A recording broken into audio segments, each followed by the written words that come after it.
Nate, back again, rocking out another team audit with you. Excited to dive into this team for our buddy Joseph. Why don't you tell us what we're working with league settings, league format?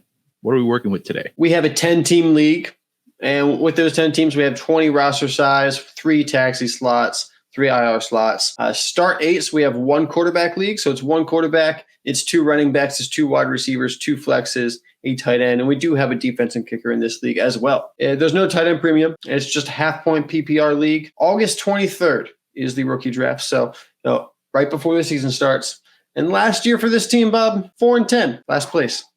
Oof. Hearing 4-10 last place, I was like, oh, man, what are we going to see here with this team? I was very curious, Bob, but I was pleasantly surprised. So tell us about it. Yes, you would not guess that this is a 4-win team from last year that finished in last place, but here we are. So quarterbacks, we had Justin Fields, Geno Smith, and Trey Lance.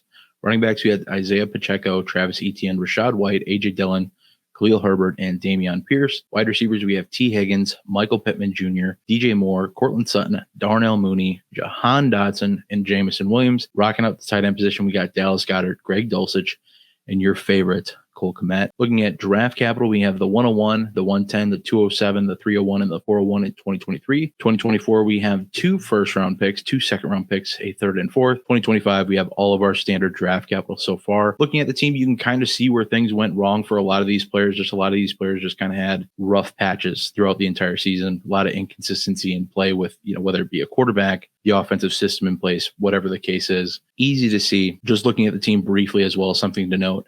We've been doing a lot of start 8s and small starting roster leagues. These are leagues where we really want to focus on having the best starting lineup we can.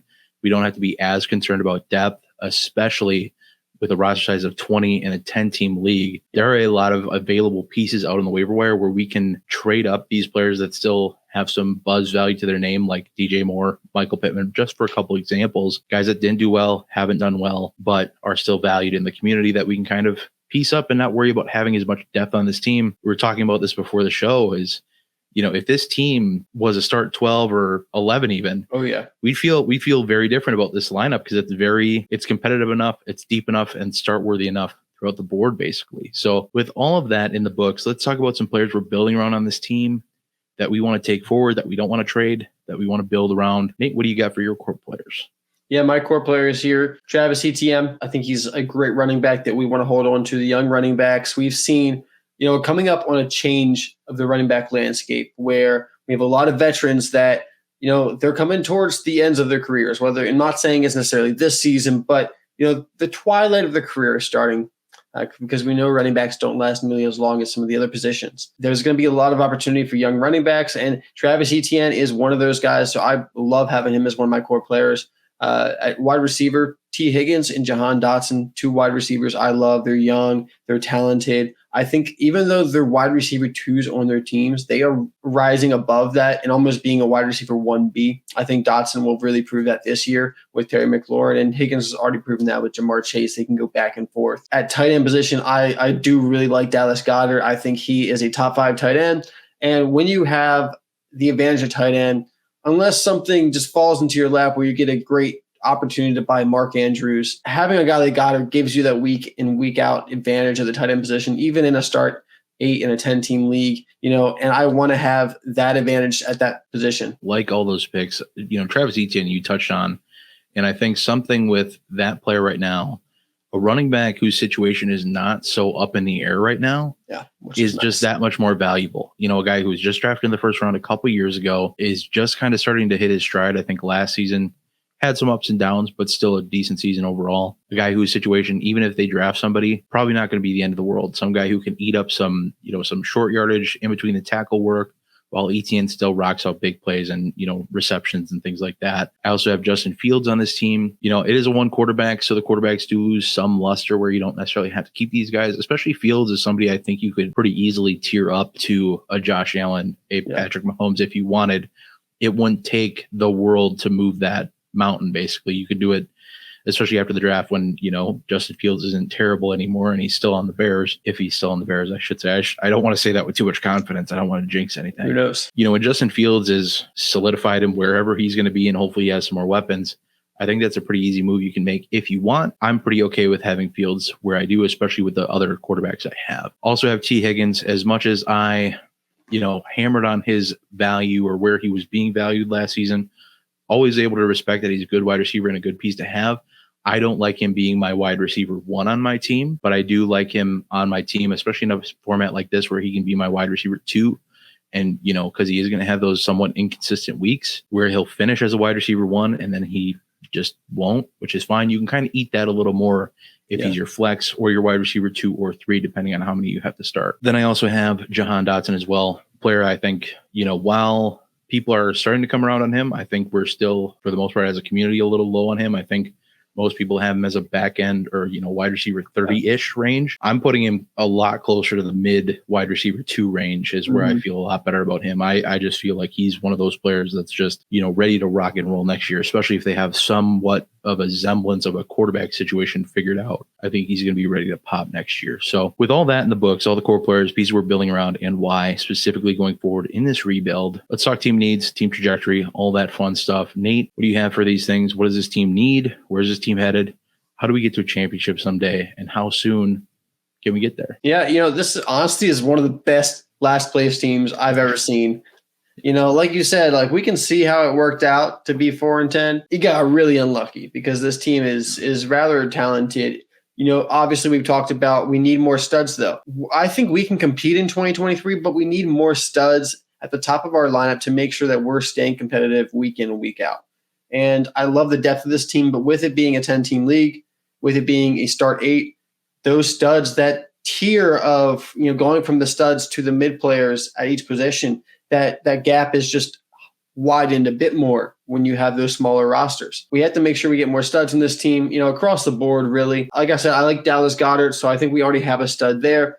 I think we have kind of a almost stud in T. Higgins. I love him as my wide receiver 2 for this team, but can we upgrade maybe our wide receiver 1 for the lineup? We do have the 101, so I'm really happy having Bijan as our running back 1. Travis Etienne, of course, a great running back 2 to have. So I'm pretty happy there. But I think another one just to give us that depth at the running back position, which we know so often those guys get injured and they miss games. Having 3 studs would really make this team one of the top rosters in 2023. That's what we need to do. We need to get some more studs on this team, and that'll push us over the edge. I could not agree more. One of my team needs, we need higher end starters. We need guys that are finishing in the top of their positional bracket. We need wide receiver 1s. We need running back 1s to really make a dent against other teams in the league, because in a 10-team league, 8-man starting slots, most teams are going to be pretty stacked. And I think that's how it shows that there probably wasn't much discrepancy with the non-playoff teams last year. This team being 4-10, I wouldn't be the least bit surprised if the next one was 5-9 and then 6-8. I would not be the least bit surprised to see not a lot of discrepancy there, because every team is, pretty decent at worst more often than not, I would think. So definitely need higher end starters so we can compile as many fantasy points into our lineup every single week as possible. And then the next need I have isn't as much of a, it's something we need to go and get. It's just something we need to do. And it's get mid players off of this team. I think the key to being out of the middle and getting out of the middle is getting mid-tier players off of your team. There are some players that are just wide receiver 2s designated forever.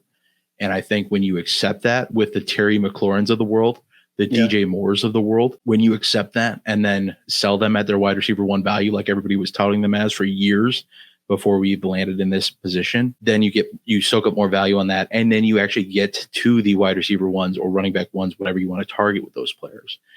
Getting mid players off your team, that's how you get out of the middle. And to, eventually win leagues, you need to be out of the middle one way or another.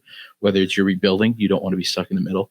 If you're competing, you really don't want to be stuck in the middle, because mid-round picks, unless you're getting sweet deals on veterans, aren't doing a lot for you unless you can make that trade happen like I suggested. Team trajectory really quick. We can go worst to first pretty quickly. Like we've noted on several times now, is that this team is not terrible. It has pieces. We just need to strategically place those pieces in ways that, we get some higher level talent on this team. How are we going to do that with some potential transactions? Nate, I'm going to kick it to you first. What do you got? He does have a quick note. Think I need to improve at wide receiver, so I might try to trade for AJ Brown Justin Jefferson, Chris Olave, or Garrett Wilson. At running back, maybe look for somebody like Ramondre Stevenson or J.K. Dobbins. Nate, what do you have for some moves? Yeah, so, I listened to this. I was like, okay, I got you, Joseph. Don't worry. Let's go get J.K. Dobbins. All right, J.K. Dobbins, not a hot commodity right now. There's mock drafts out there with the Baltimore Ravens selecting Bijan Robinson. He's going into a contract year. There's a lot of unknown. He's coming off a season where he didn't really get to the health that he wanted to, but still looked good at times. Isaiah Pacheco, though, totally opposite. This guy is riding high. He's coming off the Super Bowl.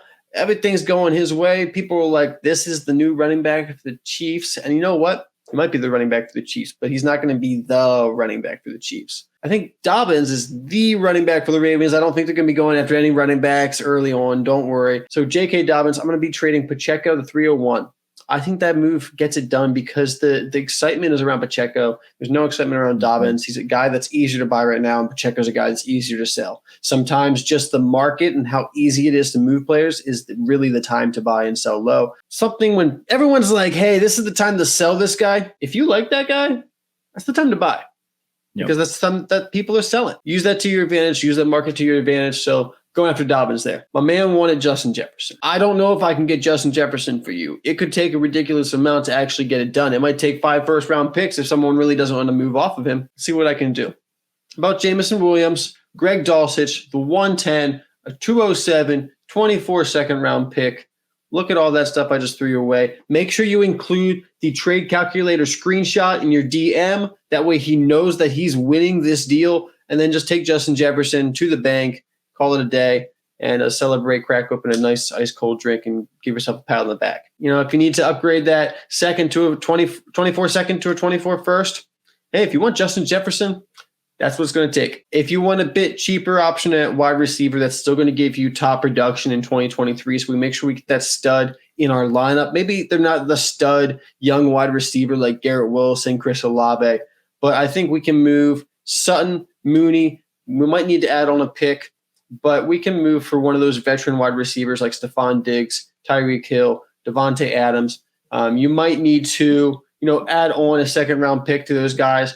But if someone's looking to move off the veteran wide receivers, because people are looking to move off those 3 players, speaking of players that are, easy to move right now, those guys, people are selling them. This is the time of the year we start to look at veterans and we're like, hey, these guys are getting a year older. Let's get them off of our team. This is the time to go acquire those guys as we get more and more excited for the new players coming into the NFL. We want some production in the immediate future for this team to compete in 2023. Going after Diggs, Hill, Adams, I think that's a great time to buy in on one of those guys who can give you, another year, 2, 3 of production. Just a couple quick notes with the Pacheco deal, just kind of adding on to what you said. When we're talking about trying to get deals done, when you're trying to get a player that you want off another team, you need a piece that has allure to it, that has interest to it.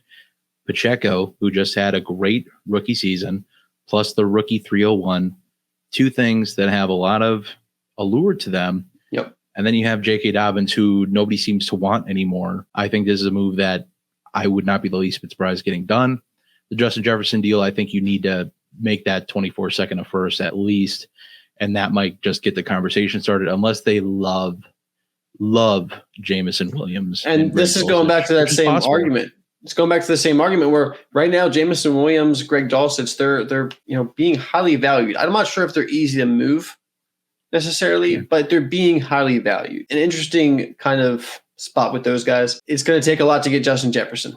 That's for sure. Yeah, no, it's not going to be an easy feat. And I mean, unless you're throwing, 2 of your 24 firsts out there, that might be what you have to do, swap out both those seconds, put in those 2 firsts, and then maybe, that's probably the height of that discussion. And then to get Diggs or Hill or Adams, I think to do that move, I think that should be one of the last moves you make, because what that does is that pigeonholes you basically to going to try to compete, which just in case things don't work out, these other trades don't work out, whatever doesn't work out, then you still have some younger-ish players in your back pocket. That would be my only thought with that. And maybe you need to add a little more. These are conversation starters. Like you said, these could be guys on teams that you have 3 options here. Any one of those guys could be on teams that are looking to kind of reload, look to the future. Something more alluring than Sutton or Mooney might be better, but yeah, those guys aren't the easiest to move right now. Yeah, those are tough sells. But speaking of other moves that might be tough sells, I don't know. I am selling out with this team. I am little prelude to my offers. I am getting the mid off this roster. I'm really trying to get to players that I believe have opportunities to be elite, that can finish at one at their positions, and that are young enough that they're going to be around so you can run this league for 2 years, 2, 3, maybe 4 years for some of these guys. The first trade I got, I am moving up Dallas Goedert. I am less bullish on him. I just don't believe that he's horribly consistent, and that's okay. Just not my real vibe at tight end. I think there's just so much going on in that offense that, yeah, it's great that he's putting up points and he's a good enough tight end that he can do that. But I'm going for somebody like TJ Hockenson, who I think has a chance, a better than good chance to be featured in his offense, which I think is what we need for tight ends to really, really be super valuable. And I don't think the value is caught up to TJ Hockenson yet. I have you getting a 24 third back. That's what came out as even on DLF's trade analyzer, suggesting fair value. If you don't get that 24 third, this is still a win to me. Mooney is as close to a dead asset as he could possibly be for me. In a league like this, I don't think he moves the needle for you enough to warrant holding on to him at the sake of not getting a 24 third back because you didn't get that pick back. Next move I got, moving A.J. Dillon and Cortland Sutton as well for somebody like Ramondre Stevenson. This would have been more appealing if Aaron Jones wasn't on the team anymore. It is what it is. A.J. Dillon, I think, still has some appeal to him, more than people like to admit. And I think Ramondre Stevenson is one that, the New England running back stigma will live or die with Ramondre Stevenson. He'll either buck the trend or he's just going to fall victim to it. I'm along for the ride either which way. I'm moving Jameson Williams because, like you said, I think he is super valued right now, and I think he's a little overvalued for what I think he's going to end up being for you in fantasy. I don't think he's a consistent wide receiver one. I think he's going to have weeks that he'll win you your league, or your week at least in your league. Yeah.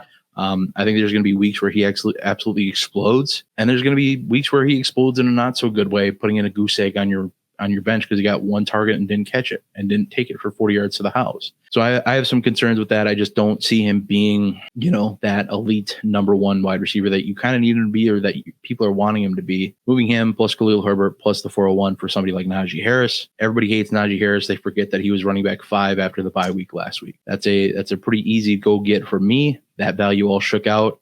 You're replacing a running back. You're giving them what some believe is a stud wide receiver and a rookie draft pick. This was an overpay.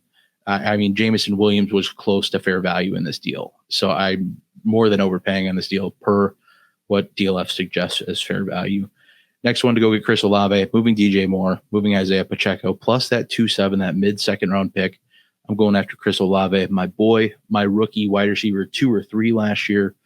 Absolutely love the guy. And I think, looking at, back at his rookie season, actually was a lot better than I think I gave him credit for even, and I was kind of lower on him coming into this year because I'm like, the quarterback situation. I'm like, his quarterback situation sucked last year, Bob. Yeah, stop sweating it. Much worse. I think I do need to give him his due and, be a little more bullish on my guy and not want to cut him down because I feel like I'm playing with house money at this point. I love Chris Olave. I love Ohio State wide receivers. I'm going to go after Garrett Wilson. I'm going to try to move Michael Pittman plus Dameon Pierce plus 301. Dameon Pierce is one of the most volatile running backs in the game right now. From a value perspective, you can still cash out on this guy at a reasonable cost. Michael Pittman, never been a guy who I've been super huge on. Just not. That's all it is. I don't have a great case against the guy outside of that he plays for the Colts and hasn't been able to, show out as a number one wide receiver outside of a couple weeks here and there. Plus 301, go try to get Garrett Wilson on this team. Jahan Dotson plus Rashad White plus the 110.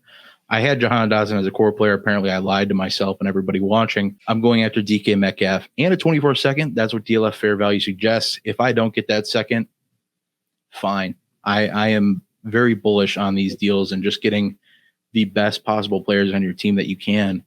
And with this, plus what you already have, you're filling out an elite starting lineup day one that you're adding Bijan Robinson to in the rookie draft. And I mean, don't get me wrong, I traded away pretty much all of your draft capital outside of the 101. But in a league style like this, touching again on the formatting, outside of the first round, picks that are going to end up starting for you reliably, worthwhileably, sure, I think is a short list. It's more of a dart throw than most other formats where you're playing in, a start 9 or 10 even with a super flex and a 12 team. It's just a little less likely that they're just not as valuable to some is where you just kind of manipulate the rookie value, pick value that they are now, and go with it. But speaking of all the rookie fun stuff, all the rookie picks, let's get into some rookie draft strategy, Nate. I'm going to start with you.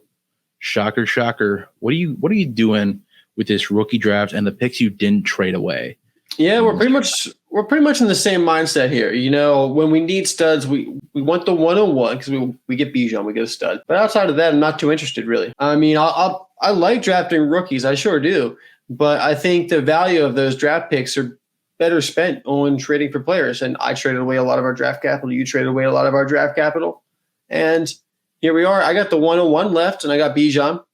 And I got the 401 left. Bob, I got the 401 left because, like I said, I love drafting rookies.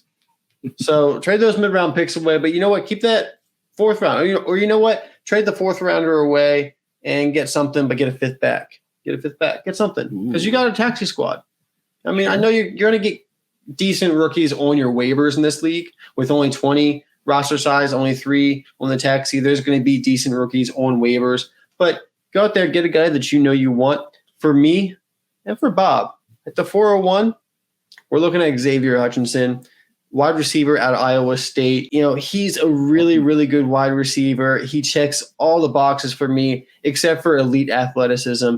And he's still athletic enough where with his route running, his size, his contested catch ability, and just how technical he is as a route runner and how safe his hands are, it's just he's one of those guys that I feel like as long as he gets the opportunity, he's going to make some noise. It's a guy I believe in. Xavier Hutchinson, I expect him to get day 2 draft capital. Unfortunately, if he doesn't get day 2 draft capital, it's going to be a bit more up in the air for me with Xavier Hutchinson, but I still do believe in the talent. Guy that I'd be looking to acquire the 401, which in this league is the 31st pick. I love X-Man. I think anything you get out of him athleticism-wise is a bonus. I think he checks, like you said, all the boxes of just being a really good wide receiver, very technical route runner, great catcher of the ball, high pointing, ball tracking, probably the best ball tracking in this class, to be totally frank, because he just bends his body. He's a contortionist. For what he does not put on the film athletics-wise, he's a freaking contortionist. It's crazy to see how he just bends to the ball in the air, and it's for sure. It looks unhealthy sometimes. It looks scary. It's almost like that Mike Williams where he's just going to find the ball somehow. Yeah. Not the same player exactly, but yes, to what you're saying of just how he finds the ball. Yeah, just with that ball tracking ability and ability to contort his body and give up his body to make the catch. Getting into mine, like we've touched on, moving off these picks, selling on the rookie allure of all these picks that are coming in, you have a good amount of draft capital. What's kind of messed up is if you're not rebuilding, if you're trying to make competitive pushes, it's almost always more beneficial to trade your draft capital away, especially when you're not at the front half of the draft. If you're not in picks 1, 2, 3, 4, in a one quarterback this year, I feel a lot less confident after picks 3 and 4. I feel like I can still get JSN at 3. I'm okay with Jordan Addison at 4. After that, there's a lot of guys I like, but it's still that kind of ambiguous tier of pick your guy. They're all similar value, at least in a rookie draft format. But in a league setup like this, I'm going to focus on the early first round picks. Those are going to be the most valuable. And I think it's super ironic that, the good teams that get these picks don't need some of these players. Sometimes they don't help out that much unless they're an elite wide receiver. Like next year, I think it's a great year to have the 101. If you're getting super flex or otherwise, you're getting a great pick that's probably good for longer than any of the running backs might be. Either which way, I'm focusing on the 101, sticking with that. If you do stick with 110, you did have a note that you didn't really know what to target there. My number one target in the back of first rounds this year in every single draft is going to be Josh Downs. Yep. He's not being talked about enough. Nate, I've discussed with you. I have him. I'm not going to say where I have him rated yet. No, but I have him rated very, very, very highly in this class, higher than I care to admit. But I think there's just elite upside that Josh Downs brings, and nobody's talking about it yet. He's listed as or projected to be a second round pick. I wouldn't be the least bit surprised to see him sneak into the back end of the first round. Yep. Josh Downs is an impressive talent. A lot of the concerns that other guys have in this class, in my opinion, Josh Downs erases all of those concerns. I'm very in on Josh Downs, and he is easily my number one target in the back end of first rounds. No doubt about it. Love the player. Love what he brings. People are going to try to say that he's a deep threat because of his size and his speed and all of these things. Couldn't be further from the truth. This guy is a technician within 10 yards of the line of scrimmage, 20 yards intermediate. He has some deep game to him, but honestly, what's crazy about him is he's actually more of a red zone threat. Most of his touchdowns came within the red zone, within like the 10-yard line even. This guy, he's going to be a touchdown machine. At his size, he's also going to be a PPR magnet. Josh Downs is very good. I'm going to leave it at that for now. Josh Downs is starting to look like this year's Jahan Dotson. I think, and Bob, you would say he's even better. Yes. Even better.